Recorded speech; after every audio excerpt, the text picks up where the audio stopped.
Join together with us as we sing, "We Shall Overcome."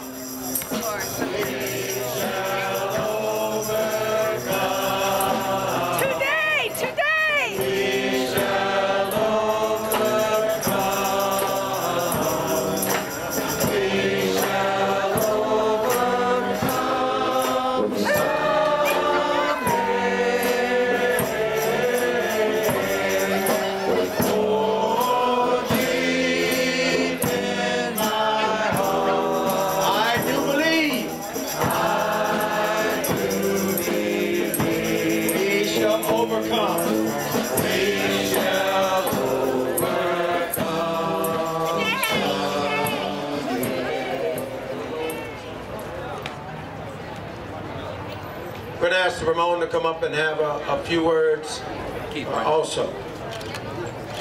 This is Ramon Cairo. He's from Andy's youth, or he helps Andy's youth. How are we doing today, ladies and gentlemen? Good!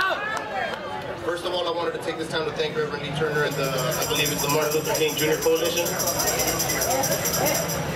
And I would also like to thank the Justice Coalition for Andy Lopez for allowing me to speak here. So I'm not going to try to drag this out for y'all. I'm about to take about 5 minutes of your time. It'll be about 5 minutes of your time.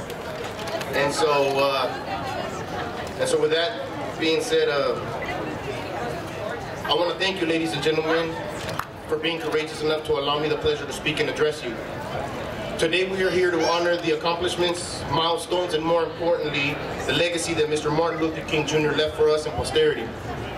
Mr. King's dream was deeply rooted in the American dream. And he stated, "I have a dream that one day this nation will rise up and live out the true meaning of its creed. We hold these truths to be self-evident, that all men are created equal." It is with that dream that I come forth today. A dream that was uttered in 1963 with resolute convictions, knowing in the future this dream would manifest itself into a cry of hope. Yeah. A cry so loud that it would threaten to shatter the eardrums of its listeners.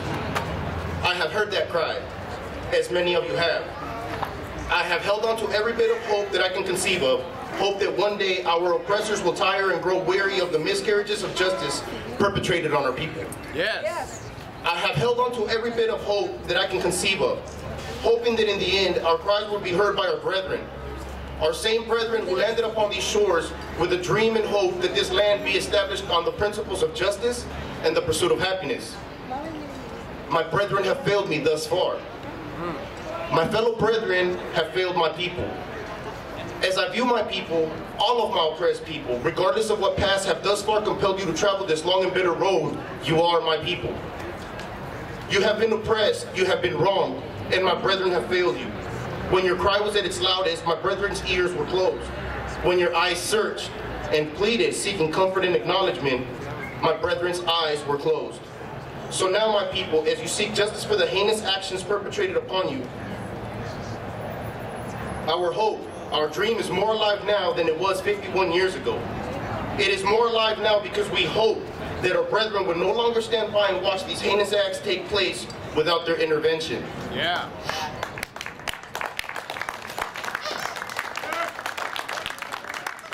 Our hope, our dream is more alive now than it was 51 years ago because we still have hope that our brethren who have toiled and struggled with us have opened their ears to our pleas to cease the heinous and unwarranted discrimination and execution of my people. Our hope, our dream is more alive now than it was 51 years ago because we still have hope. Hope that our brethren who have toiled and struggled with us will realize that we need to heal from this heinous execution perpetrated upon a child.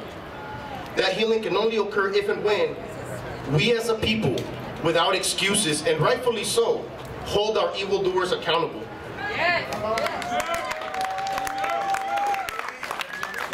That is the first step to promote healing. The acknowledgement and demand for accountability. The acknowledgement that an evil act was perpetrated against a child and the demand that such evildoer be held accountable for his actions.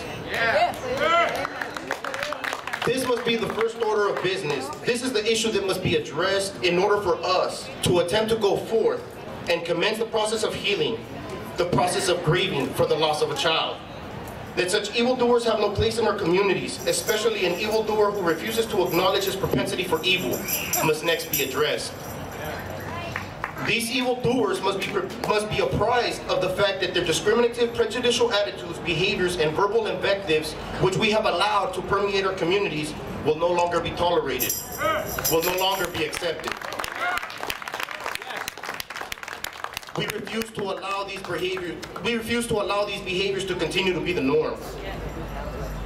However, we will continue to cling to hope. We will continue to have hope that our brethren have opened their ears to our demands for equality.